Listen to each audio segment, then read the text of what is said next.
Hey everyone, I'm Vinay and I'm about to have a productive conversation with Mike Vardy. Welcome to A Productive Conversation. I am joined by Vinay, who is the CEO of Process Street. You can manage employee onboarding, workflow automation checklists, the team's handbook, and more with Process Street's AI-powered process platform. In the show notes, you can find out how to sign up for free. I wanted to talk about processes. Or processes, depending on how you want to talk about it, because I think it's an area that gets sorely overlooked. They are so much better for us to have in place than one-offs. And Vinay and I get into conversations about like the idea of process versus repeatable work, turning a first-time project into a process, how to systematize your own business, and all that sort of stuff. The difference between process management and project management. So many things to uncover. Now, this is not a pure infomercial / whatever for Process Street. There are lots of tools out there that can help you with this. Some are dedicated process management tools, some are not. But I wanted to talk to somebody who knows a lot about this space, and Vinay certainly does. So let's get into my conversation with Vinay, a productive conversation at that. Here we go. Vinay, thanks so much for taking the time to join me today. It's funny, as we're kind of putting together the podcasts each and every week, we go through a process. We use a tool that kind of helps us streamline like the actual task management aspect of it and project management. But I wanted to talk to you, and we actually chatted just before we hit record, that what the difference, there's a distinction. It's when I think about planning and preparing, there's a distinction, right? Some people tend to conflate the two. When people think about like project management and task management, and then they hear the term process management, or think about managing processes, I'd love for you to kind of illustrate some of the distinctions between process management and say project management or task management, because there is that, and they live together, but they're cousins, but they're certainly not the same thing. Yeah, no, it does definitely confuse people. And this is something that we're constantly dealing with when explaining to our customers, why they should consider a process management platform on top of or instead of a project management or task management system.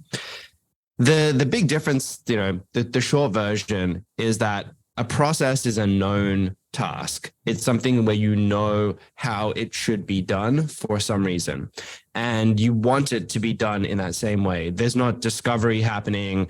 There's not trial and error happening. You've figured out a way to do something effectively, and you're basically trying to execute that multiple times over and over again.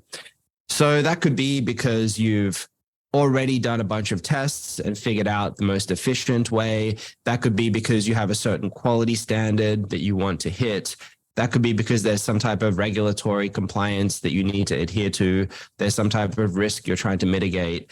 But basically, you've figured out this is the way this particular task should be done. And now you want to encode that knowledge into the organization, into your team, and make sure that the next time that task is done, it's done in this specific way at this certain quality level with this certain efficiency, and it's done repeatably and consistently. Do you think that a tool like Process Street, and there are others out there, of course, that kind of, I wouldn't say they do the same thing, but there's tools that kind of do one thing really, really well, right? We can see that there's larger project management tools that have these elements to it. Do you think if someone is working to try to build better processes, do you think it's incumbent upon them to use, let's say Process Street for that, but then link it to something that's of a larger scale that can, that ties to say projects and stuff? So I'll give you an example. I use ClickUp. I've made no secret of that. Mm-hmm. But it can get really, any of these tools, especially and Todoist, there's a bunch of them, can get really, really overwhelming when you have those things inside of them that are not segmented, but rather fully integrated. So to me, it would make a lot of sense for somebody to use a process management tool in conjunction with a project management tool, as opposed to using a process management tool on its own or a project management tool on its own. Or further to that, if you're a paper person, I think that the process management is great for the digital aspect. And then maybe your bullet journaling or your paper is for like the bigger, like what do you see and how do you even do it? Yeah, no, good question. So I'd say for a business as a whole is definitely using a combination of probably like personal task management systems, collaborative project management systems, and process and documentation systems, right? Like you're using all three. How that gets distributed around the organization depends on the business itself, depends on the teams that are using it. What we tend to find in most of our customers is most of our customers are more these process or compliance driven teams. So HR, finance, IT, real estate. These are the types of businesses that we tend to do best with because they have these very particular processes that they need to follow. They're not kind of reinventing the wheel over and over again. There's a lot of compliance going on, a lot of repeatability in their work. And that tends to be where, our sweet spot is. But then there's also all sorts of weird, like kind of what we call long tail processes that happen in all sorts of different businesses that are fairly unique to the business themselves. So, for example, one of our big customers does relocation of people. So they're a huge company and they basically say their customers are the airlines or hospitals where they're sending people from one state to another and like relocating them physically, relocating their family, relocating, their kids and their school and everything. Cause like, oh, we need another pilot in this airport. So now we need you to move over to this city. And so they have this like relocation process, right? Which is really complicated. And there's all sorts of variables that they have to consider, whether they have a family and they need to organize schooling or what kind of house they need. And it's very, different for each person. And there's a whole sorts of, a whole list of like checks and balances they have to do. But that's a very unique process for that particular business. That's not like a process that you would find in more than a few businesses in the country, right? So it's kind of like a long tail process that's unique to that business. So a lot of the time there are these kind of like operational processes that come up that are unique to that business. But that's kind of like where process management sits. Project management tends to sit in the teams that are more creative or project-based. So marketing or product development tend to be more project-based business teams. And if your business is a marketing agency, right, then maybe your core operations is more project because it's not just that you have your own internal marketing team, but like your whole business is marketing. So you're like constantly doing these marketing projects as like your core operations. But say your business is like an accounting firm, then your kind of core operations might be more process driven because you're running an accounting playbook for multiple clients. So that could be an area that Process Street does well, but it's a little bit of a distinction between like the core operations of the business and whether it's the particular team that's kind of running that playbook. And it's like anything else, there's nuance, right? I mean, you could definitely, like, I know when I, even for the work I do, there's stuff that is repeatable. There's processes. Everyone has processes in place, but it's interesting because most of my work is creative, but there is some administrative stuff. So the administrative stuff is definitely process driven. Now, some of the stuff you're talking about, which I think is really important, is stuff that's outside of your control. Necessarily, the processes kind of are, you need to do this because it's needed. It's like, HIPAA requires it, or again, the government, there's some form of governance that requires it. So I think what I find, and I don't think it took me a while to figure it out, but it took me a while to figure out how to put it all together, how to make it all work, is that, everyone needs to understand that we probably all have processes. It's like the same thing about when I talk to people about projects and tasks. You're like, oh, I have to write a book, or I have to write book. They put that on a list, like write book. We were just talking about the productivity diet. I didn't put in my to-do list tab, write book. Like, there's a step, there's steps. And I think a lot of people, they get screwed up when, and I did an exercise not too long ago with people. I called it the six, like it was like the solitude exercise. It was six solitude, I think, or something like that. It's a challenge where I said, take 6 of your tasks on your to-do list and bring them into like a Post-it note or a sticky note or an index card and work on those. And they said, 6, I can barely get 1. And I'm like, okay, if you're only getting 1 task done per day, I don't think it's a task. I think it's a project. And a lot of people don't recognize that most of the things we do are projects, But I also think most of the things we do are processes. Wouldn't you agree? Yeah. Well, yeah. So this is what I was getting to. So I think there's a continuum in the flow of these things from basically your personal to-do list into like a collaborative project management platform, then into process management. So the way that, and I can talk about actually how we do this as well. But you know, an example might be like what you just said. You're like, oh, I have this project to do, build a website. Yeah. Say you're a marketing agency, right? So you know, you get an email from a client, and they're like, hey, we need a new website. So you throw that on your to-do list, like make website for X client, right? And now you've got one task on your to-do list. But then you start looking at and you start talking about that task with your team, and you're like, oh crap, you know, there's a lot more involved in this than just kind of a simple task of build website. It's more of a thing than a task. Like at that point, you're like, it's a thing. A task is, again, it's tricky. Yeah. So it's more of a project. So you're like, okay, we've got to, you know, do the copy. We've got to do the design. We've got to do the testing. We've got to do the engineering. Got to engage with the client. We've got to run meetings. We've got to do all these different things to basically build this website. So you'd kind of unbundle that single task in your productivity, personal to-do list manager, and you put that into a project management system. And so you'd kind of build that out, you'd break it out to the different tasks, maybe the different people that are involved, and you'd use a collaborative project management system to build it or manage it.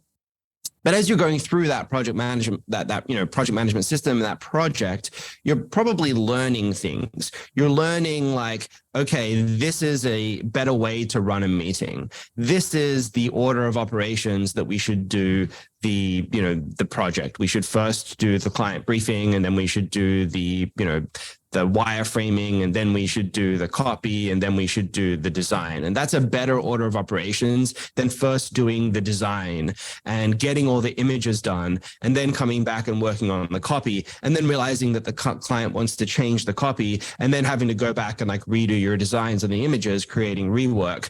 And so you figured out a better system to basically do this as you've gone along and done the project. And then another client comes up and says, hey, we now need a new website.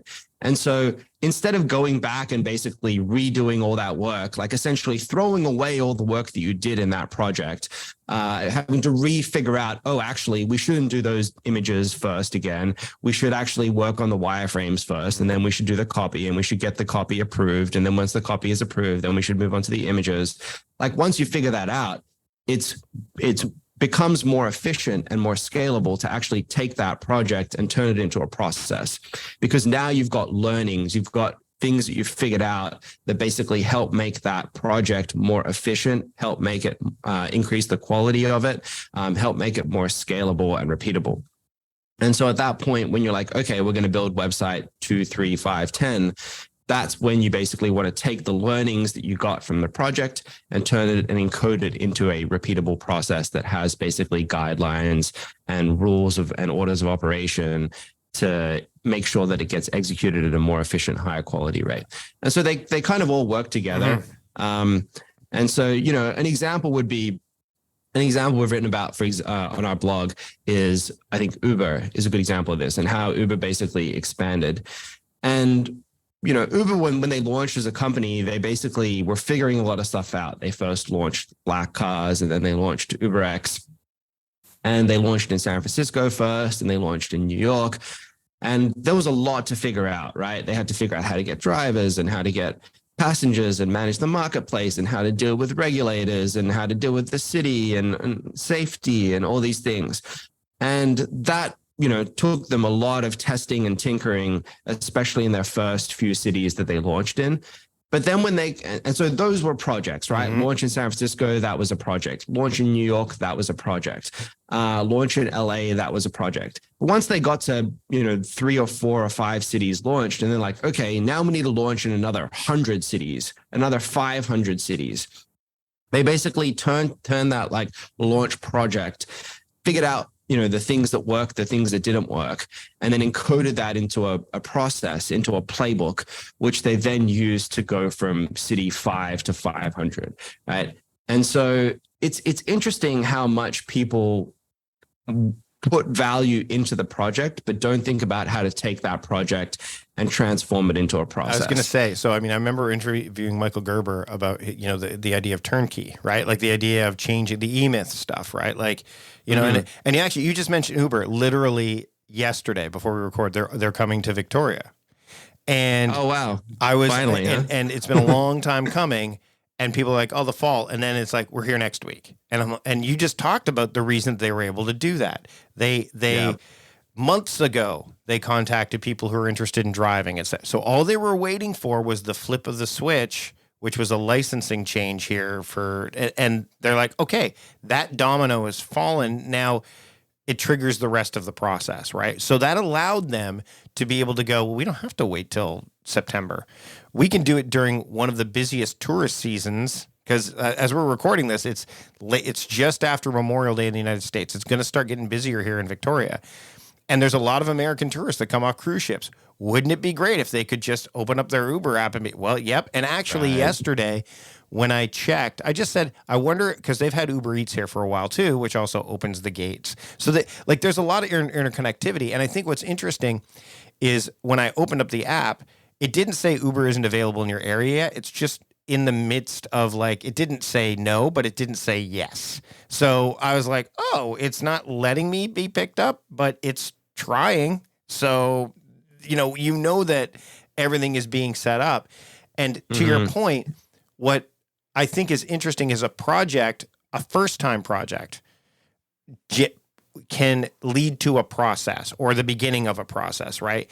And then I think what happens, and correct me if I'm wrong, is that processes start to live within projects and the projects become the nuance, like the different, oh, they want this website. Well, that's where the creativity can come in, or that's where, hey, we're going to do a different kind of promotion around this or whatever.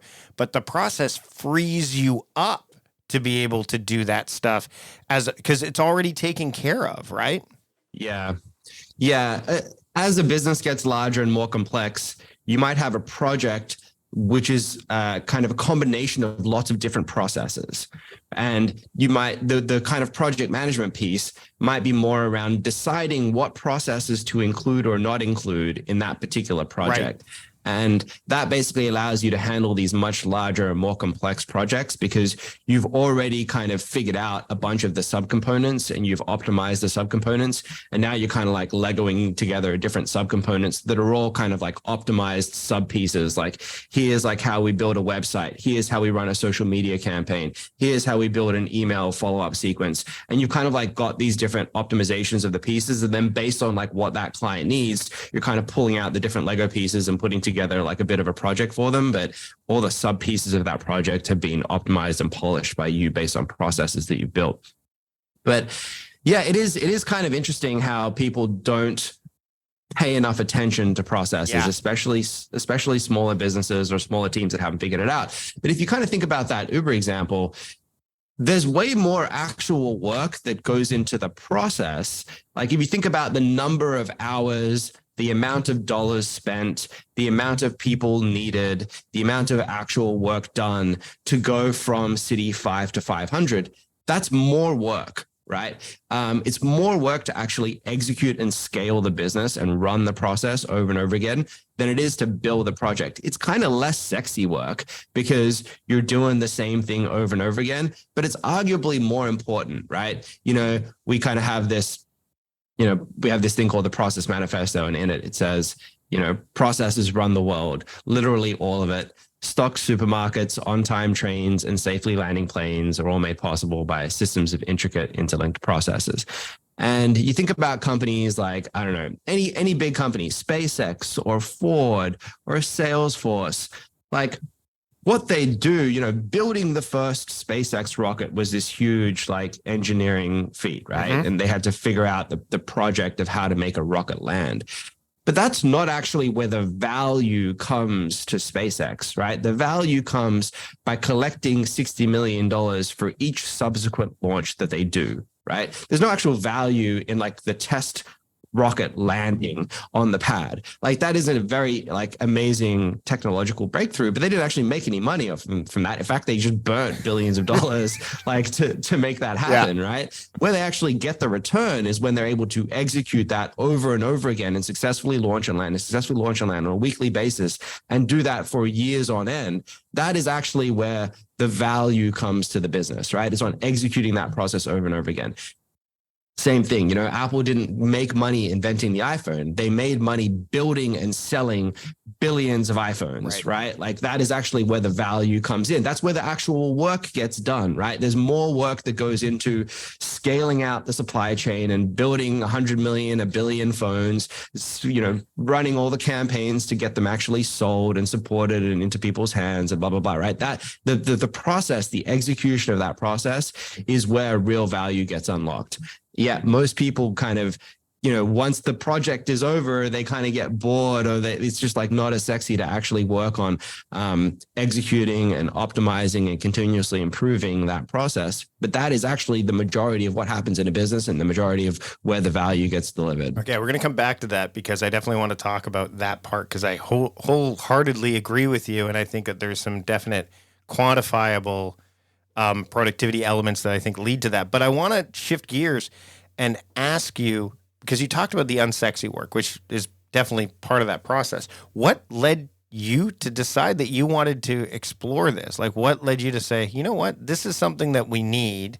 It's not being talked about or it's not being served. I'm going to do it because that in and of itself seems to be a process that you've had to do again and again and again and again, right? Yeah, totally. And I think, you know, ultimately you said you were speaking to Mike Gerber. I've also had a podcast episode with him like a few years back. And, you know, this is kind of like the message of E-Myth, right? Where when you're running a business yourself, you ultimately run into this roadblock where you're like, you realize, oh shit, for me to keep the money flowing through these doors and for me to keep the lights on, we need to start, you know, just continually doing some type of work. For me, I was running a marketing company and, you know, we'd figured out a few things and we'd made some initial revenue and got some initial customers. And then over time, we kind of felt that we had to try to scale that or just keep the lights on by continuing to deliver the same quality work, right? And we had problems. Customers would leave, employees would turn over, and we had to figure out how to keep a predictable, repeatable flow of revenue coming through the door. And it just got really frustrating trying to do these things over and over again. Oh, we lost a customer. How are we going to get another one? I don't know. Let's just kind of scramble and figure it out. Oh, we lost a new employee. What were they doing? I don't know. Like, let's go and have a look at what they were doing and try to see if we can, like, you know, save this client that they were working on or recoup this revenue that was lost. And that just became really chaotic, but also just very personally stressful, right? This is the kind of the classic story that you hear from a small business owner of just being up all night, putting out fires, working on the weekends, just trying to, like, you know, stay on this treadmill that you don't feel like you're moving forward, but you feel like you're doing all this work. And that just led me to try to figure out, oh, there's got to be a better way. How do I actually get this machine like scalable, and how do I get myself removed from it so I'm not the one who's, you know, constantly in the middle of everything, stressing out, doing these late nights, working every weekend. And so it just becomes this kind of personal pain that a lot of small business owners end up feeling. And that, I think, is where they start to, you know, get on the path of learning a bit more about how they can systemize some of their business. Because at some point, when you take on enough work, you have enough overhead, you have enough customers, enough employees, it basically gets to the point where it becomes unmanageable, right? Like you've tried to brute force it, and, you know, either you've grown too quickly and you physically can't do it anymore, or you just get burnt out because you're doing, you know, too many weekends, too many late nights. And you get to a point where you need to figure out how to scale it effectively. And of course, companies have figured that out. That's how any large company operates, is with very, you know, optimized processes. And so I decided going down that path of how do I basically build and systemize my own business. And, back then we started with Excel, we started with Docs, we started with, the very, very basic stuff. And that quickly started to fall apart. We had these giant spreadsheets that we're trying to manage everything in, and distributed team, and people just stepping on each other's toes, overriding each other's work, having to, spend a long time just training somebody on how a spreadsheet, like how this spreadsheet works basically, and all the things they need to make sure to avoid like breaking on this spreadsheet every time they interact with it.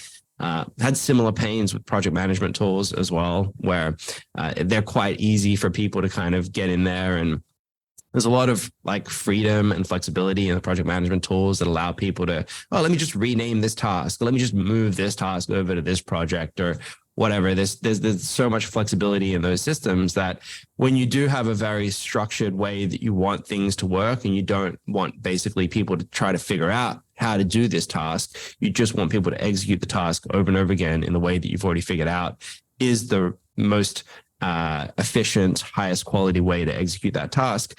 A lot of the free-form systems break down. And so that's when we started documenting our processes. And then we wanted a way to be able to track those processes. Then we wanted to be able to automate those processes. So we didn't have to, pay for people to do this repetitive, mundane work over and over again. And that's kind of where Process Street was born, right? It's a tool not just for documenting, but also for tracking and getting accountability and visibility into those processes, when they're done, who did them, where they're held up, and then also being able to automate as much of that work as possible. How excited are you about AI and the developments that are going on there? I'm sure this is not the first time you've been asked this, but every time I think, because processes, the automation element is huge for a lot of people. In fact, I would argue, and I'm sure you know way more about this than I do, is that automation is it can reduce one of the barriers to entry for people to build processes, because they're so driven by,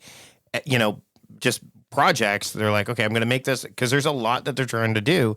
If you can even go in and say, okay, what's the best, like I've done this, like ChatGPT, what's the best way to, and it just lists everything. I'm like, okay. Now, again, the reason I ask you how excited you are is because I think, like anything else, there's nothing that's absolute about AI. You can't just go, we're going all in on AI and let it do what it needs to do. But I also know that there's a lot of fear around it, where it's like, oh, we're staying away from AI. And if you try to use it, there's some companies that are like, you're not allowed to use it at all. Right. So where do you stand with AI, and how is that fitting in with Process Street and the kind of stuff that you're doing? Yeah. We're all in on. So lots of stuff going on across the company. We're going to actually do our first big launch on AI in a week or two. And I guess depending on when this podcast comes out. So probably by now it's out there, but yeah, we'll definitely link to it. It's probably already out. Mm-hmm. So check it out. But for us, we think it's been a huge blessing, both for the product and for the rest of the operations of the business. So in the product, the basic stuff, using AI to generate processes, generate workflows, we have like a very interesting, advantage that we can do, because we've got quite a unique UI that has tasks, it has forms, as well as having process content. It's got approvals, it's got logic, it's got all these different components. And so it can get fairly overwhelming and time consuming for somebody to build out a process.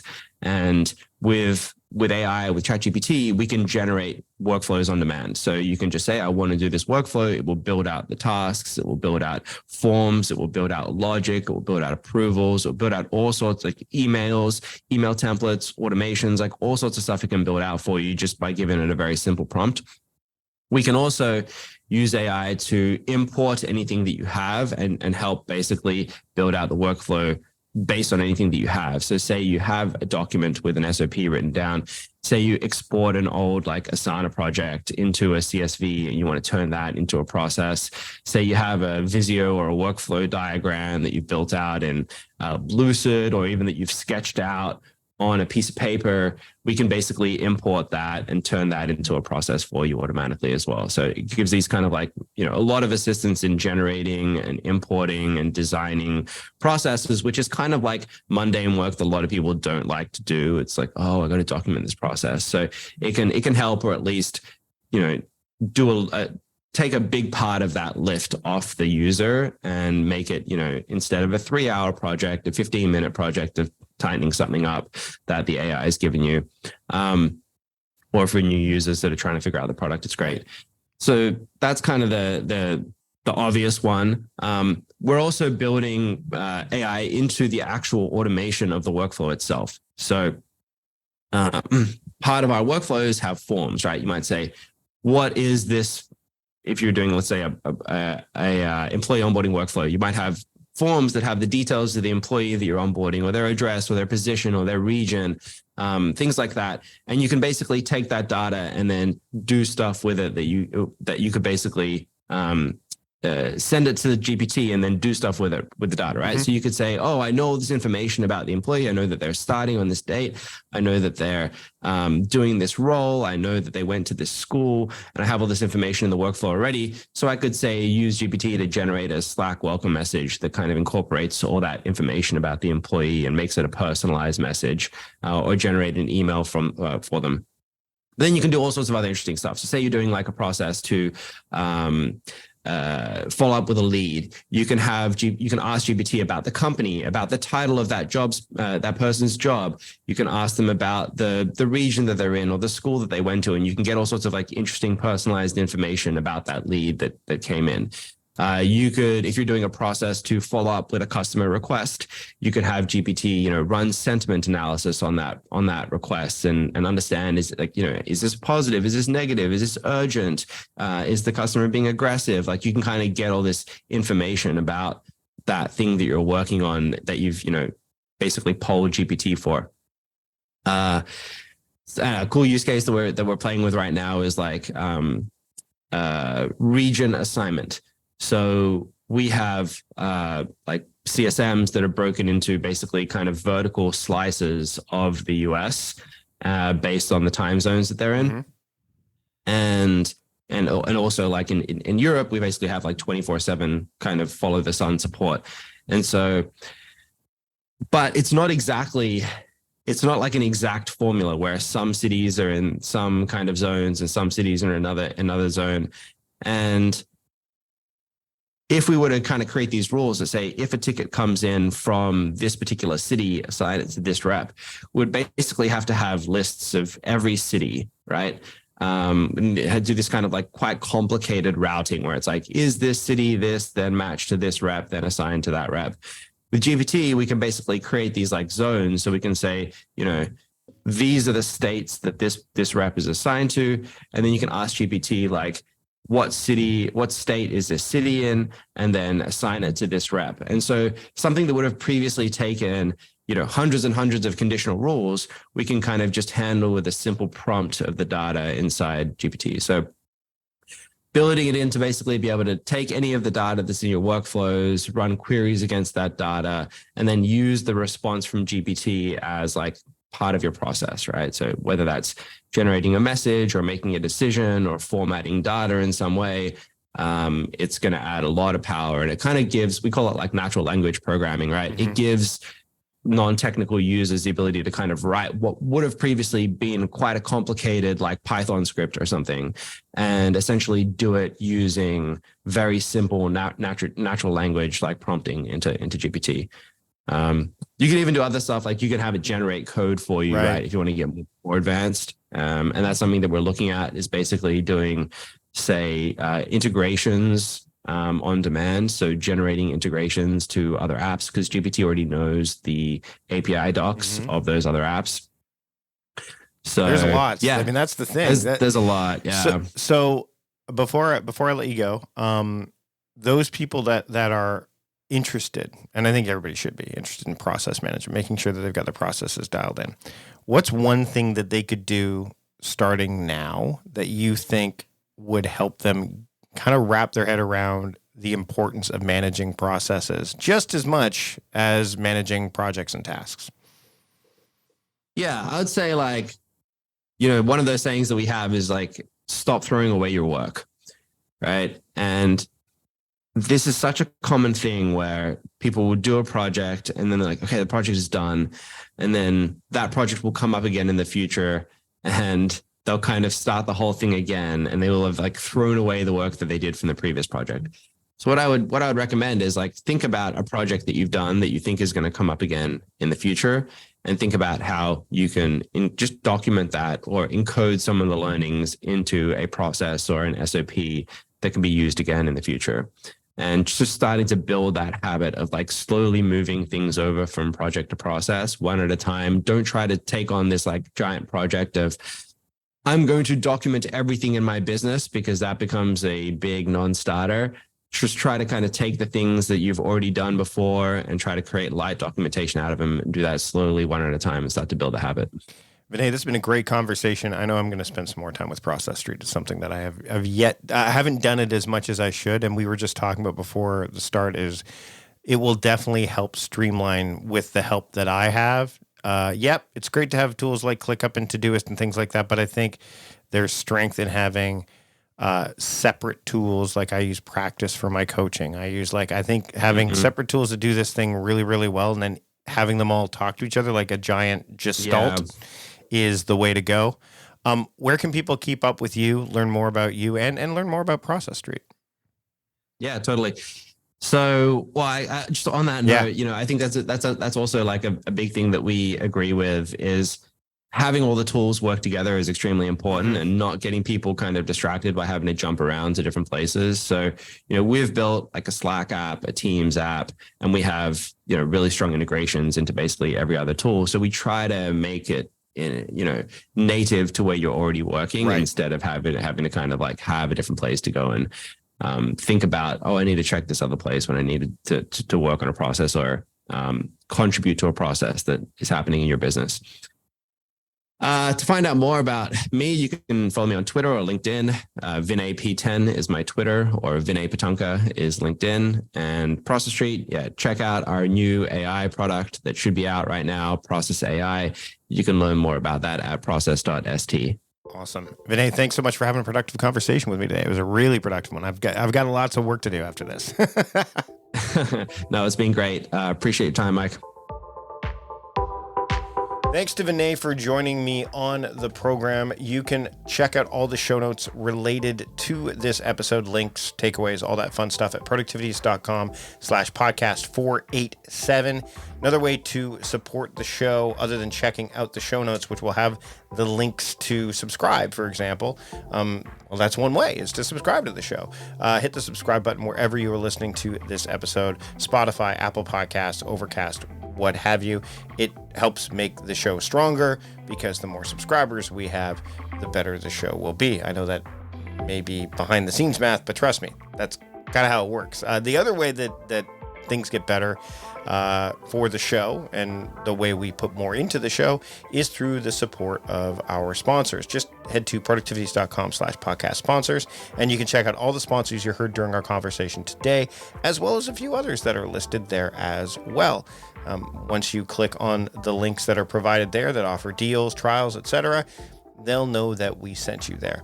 Another thing you can do to support the work that I do is check out my email newsletter. Productivities.com/attention is the best way to do that. If you are listening to this the day the episode comes out, or fairly recent, then there's lots of bonuses that I give when you sign up for the list. In fact, the Time Crafting Starter Kit, which is a really good starter guide for the productivity philosophy and approach and process that I share with and have shared for years, but also the Daily Driver, which is a daily planning sheet that I share. So again, productivities.com/attention if you want to check that out. Now that I've got that all taken care of, we can now wrap things up. Thanks so much for taking the time to join me today. Thanks to Vinay for being here. And until next time, I'm Mike Vardy, the host of A Productive Conversation, reminding you to stop doing productive and start being productive. See you later.